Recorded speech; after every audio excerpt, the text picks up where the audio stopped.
Bonjour à tous, bienvenue sur ACP Jura en ce dimanche 10 mai. Ce matin, nous sommes au dernier jour du confinement strict, imposé, mais ce n'est pas la fin des contraintes et des risques. Après ce temps imposé, parce que c'est un temps qui était imposé, vient le temps de la responsabilité individuelle, où nous devons par nous-mêmes faire attention. Jusque-là, on nous a un peu enfermés pour nous protéger, mais maintenant nous sommes libres et nous devons individuellement faire attention, veiller, respecter les consignes et surtout ne pas oublier la leçon de ce confinement. Tout a été renversé. Et je crois que cela nous a permis de mieux nous connaître et mieux connaître ceux avec qui nous vivons. Et tout cela, ça doit rester dans notre cœur et nous servir. Qu'avons-nous appris pendant ce temps et qu'allons-nous faire des leçons de vie, des leçons spirituelles que nous avons apprises sur notre propre vie? Je crois que tout le monde a appris. Tout le monde a appris. Je crois que Dieu a donné une leçon magistrale à notre monde durant ce temps. Il a donné une leçon aux économistes, aux dirigeants, aux familles, aux croyants, aux hospitaliers, aux grands patrons, à tous ceux qui investissent et qui croient à l'argent. La leçon a été mondiale, l'avertissement a été mondial, mais particulièrement forte pour tous les pays riches qui jusque-là peut-être se sentaient au-dessus des autres et peut-être plus protégés. Mais qu'allons-nous faire de tout ce que nous avons appris? Et je crois que nous sommes dans la phase où nous devons maintenant mettre à profit tout ce que nous avons pu apprendre.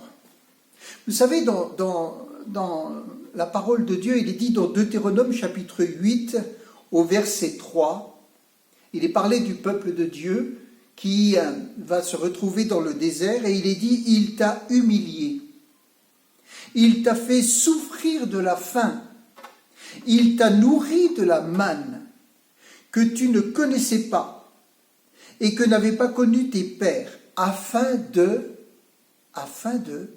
t'apprendre que l'homme ne vit pas de pain seulement, mais que l'homme vit de tout ce qui sort de la bouche de l'Éternel. » Et c'est vrai que ce peuple a voulu omettre ce qui sortait de la bouche de l'Éternel pour ne regarder que ce qui pouvait satisfaire leur corps.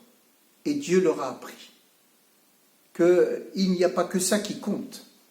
L'homme ne vivra pas de pain seulement, mais de toute parole qui sort de la bouche de Dieu. Quelle leçon! Quelle leçon allons-nous écouter ce qui sort de la bouche de Dieu? Parce que c'est ça qui a de l'importance. Seul l'enseignement qui amène au salut éternel, qui conduit à la repentance, qui conduit sur le chemin étroit qui mène à la vie. Jésus va-t-il être reconnu pour le Sauveur?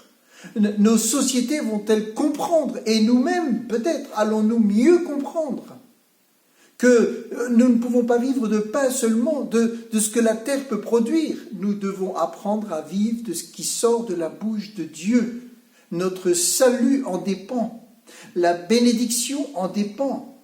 Notre avenir, l'avenir de nos familles en dépend. Parce que c'est lui qui est la vérité, le chemin. C'est Jésus qui est le Sauveur. C'est vrai que nous devons reconnaître le travail des hospitaliers, toute l'énergie, le travail des associations, tout ce qui a été fait pour sauver des corps.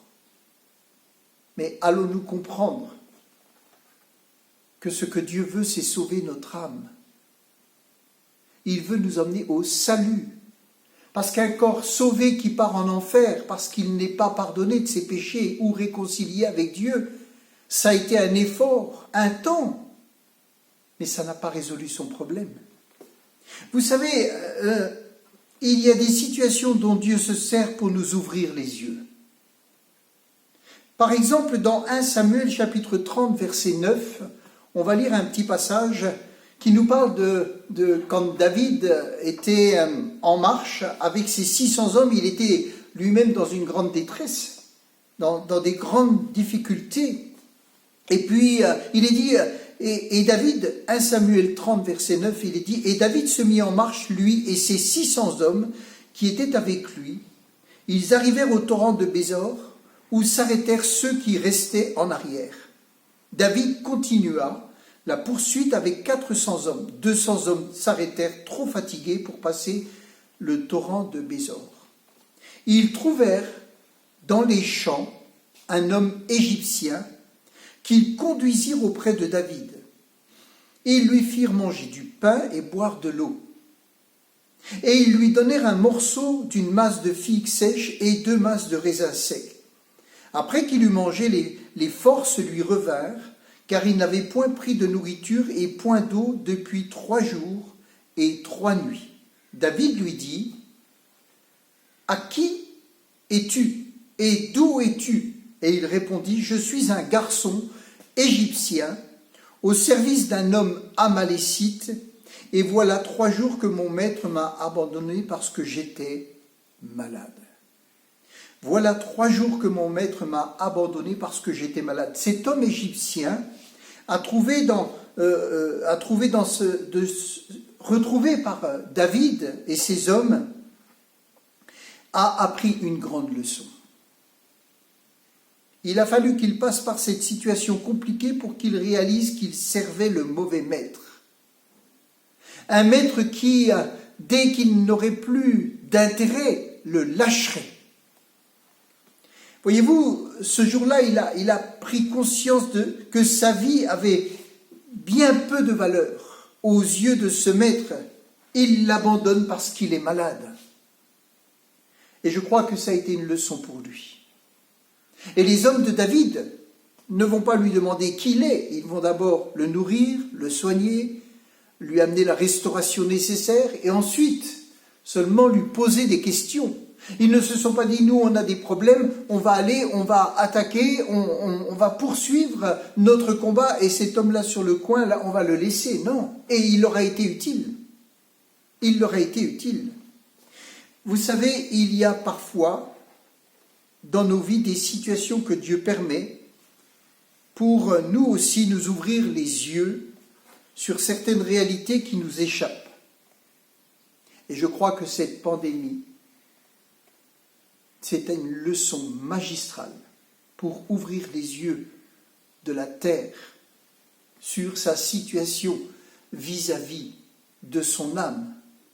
Job 33 nous dit au verset 14, « Dieu parle tantôt cependant d'une manière, tantôt d'une autre, et l'on n'y prend point garde. » Et je crois que nous tous, nous devons prendre garde à tout ce que Dieu a pu enseigner à chacun pendant ce temps. Il parle par des songes, des visions nocturnes, quand les hommes sont livrés à un profond sommeil, quand ils sont endormis sur leur couche, alors il leur donne des avertissements et met le sceau à ses instructions afin de détourner l'homme du mal. Vous savez, je crois, c'est vrai qu'il y a eu beaucoup de gens qui sont décédés pendant cette période, mais je crois vraiment que Dieu n'a pas l'intention, il ne veut pas faire mourir. Il veut que l'homme vive et qu'il vive heureux. Ça, c'est sa volonté. Mais vous savez, on accuse Dieu, puis après on lui demande de nous aider. Comment comprendre afin de garantir son âme de la fosse et sa vie des coups du glaive, parce que par la douleur aussi l'homme est repris sur sa couche quand une lutte continue agite ses os.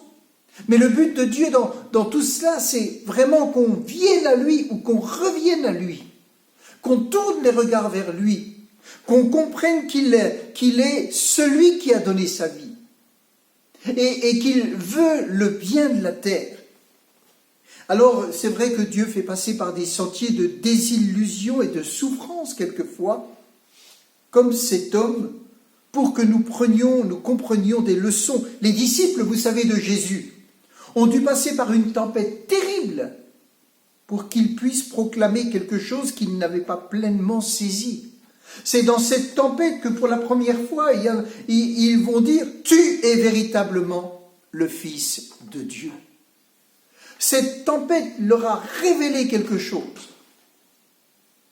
Et je crois que la tempête que nous venons de passer et qui continue doit nous révéler des choses. Le fils prodigue de la parabole a dû passer par certaines étapes très douloureuses pour qu'il réalise que la maison de son père n'était pas si contraignante que cela. Avant, il ne voyait que les problèmes dans la maison de son père.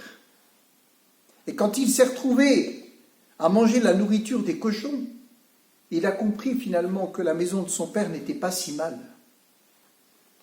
Combien d'ouvriers chez mon père ont du pain en abondance et moi, ici, je meurs de faim. Des leçons que Dieu se sert pour nous ouvrir les yeux. Il va dire, dans Luc 15, il dit « Je me lèverai et j'irai vers mon père, et je lui dirai, mon père, j'ai péché contre le ciel et contre toi, je ne suis plus digne d'être appelé ton fils. » Jamais il n'aurait pu faire une telle chose si, dans sa folie, Dieu ne l'avait pas laissé faire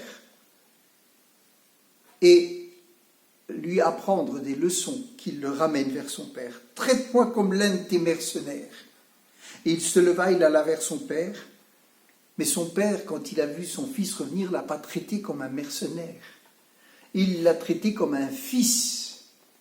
Et vous savez, je crois que Dieu veut traiter tous les hommes comme des fils, les laver de leurs péchés. Il veut traiter tous les hommes comme ses enfants, en prendre soin, les aimer et bénir la terre. Bénir la terre. Et donner à la terre ce qu'elle a, toute sa puissance pour bénir et nourrir l'homme. Mais qu'avons-nous fait de Dieu ? Qu'avons-nous fait de Dieu ? Jusque-là, cet homme n'avait pas réalisé, ce jeune homme n'avait pas réalisé, et cette situation plus inconfortable où il se trouve à garder les cochons lui ouvre les yeux. Et vous savez, si durant cette pandémie et ce confinement, nous avons appris des leçons sur nous-mêmes, sur notre relation avec Dieu, avec les autres, si tout cela nous est utile et nous aide à grandir, le but est atteint.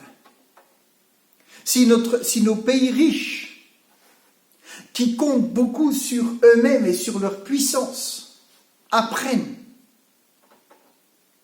qu'ils ne peuvent pas vivre de pain seulement, mais de ce qui sort de la parole de Dieu, alors ils s'en trouveront grandis.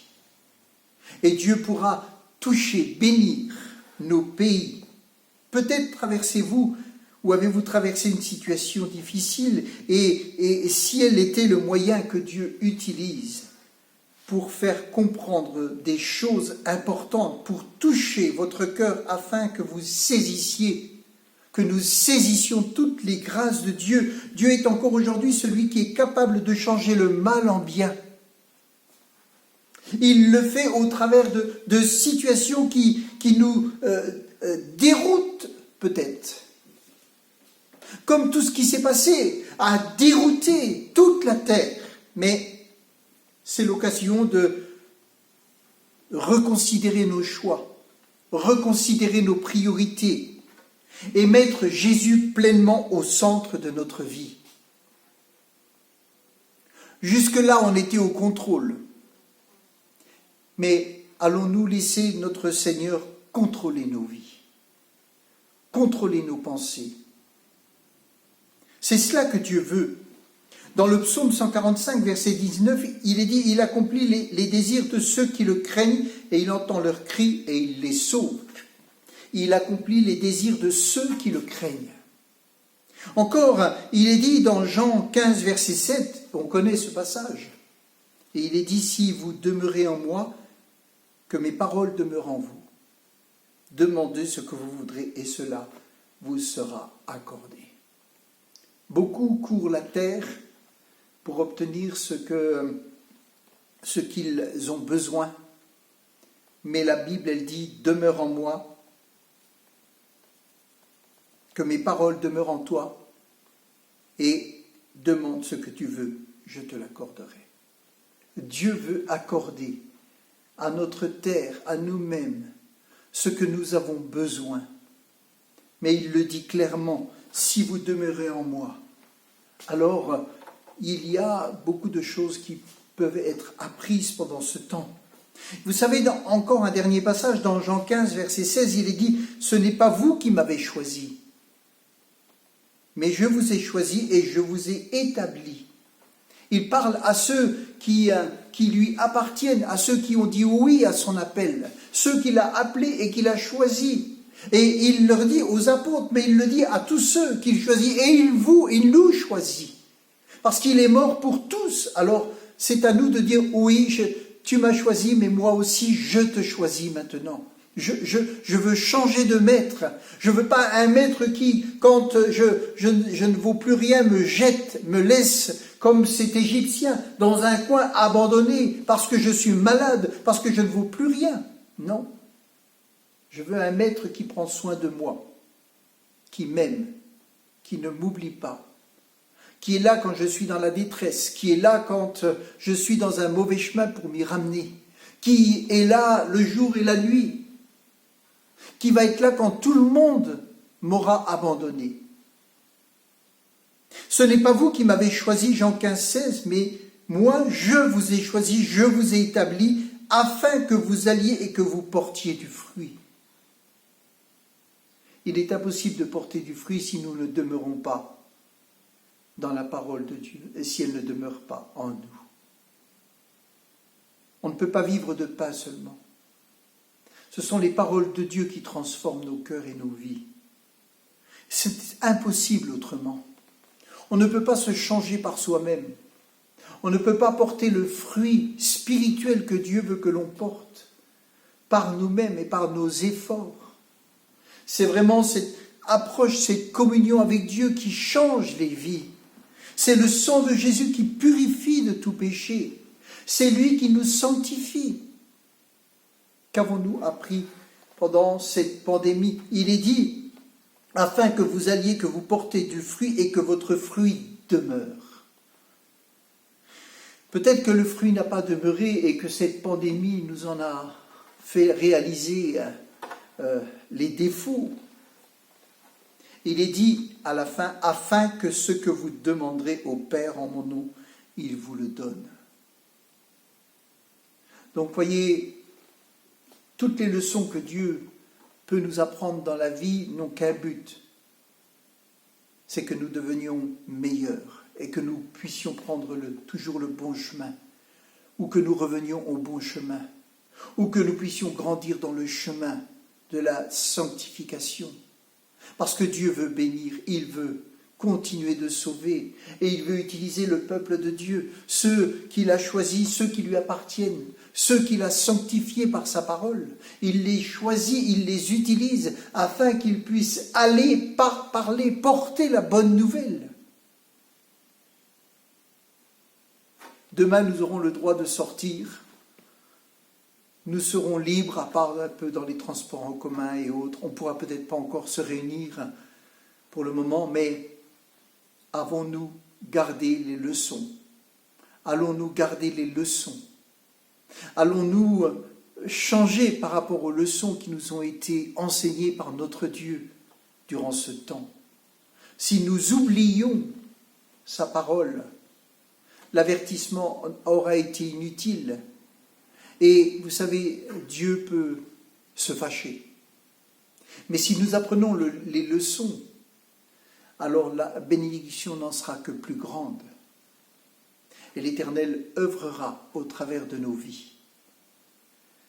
Que demain matin, nous ne disions pas « ouais, chouette, c'est fini », mais que nous disions tout cela « merci Seigneur, j'ai appris des choses et maintenant je veux aller plus loin avec toi ». C'est une grande leçon. Allons-nous la prendre au sérieux? Allons-nous la laisser de côté? Je crois que Dieu nous a tous parlé, tous, chrétiens, non chrétiens, au pouvoir ou petit dans notre quartier, Dieu nous a parlé. Dieu nous a parlé. Prenons en compte tout ce qui nous a été appris dans notre conscience, dans notre cœur, et allons de l'avant avec notre Dieu. Que le Seigneur bénisse cette dernière journée de confinement et que nous puissions vraiment nous réjouir aussi de pouvoir sortir tout en restant très prudents et apporter autour de nous les bonnes choses que Dieu nous a apprises. Que le Seigneur vous bénisse. Merci Seigneur pour ce temps merveilleux, pour toutes ces choses. Tu te glorifies et tu œuvres particulièrement dans nos cœurs encore et encore pour que nous puissions jour après jour te ressembler, devenir l'homme et la femme que tu veux à ton image, que nous puissions refléter ta grâce, ta bénédiction. Merci Seigneur. Bénis, œuvre aussi dans l'Église par la vie de chacun d'entre nous. Merci Seigneur. Amen. Amen. Bonne journée à tous. Que Dieu vous bénisse.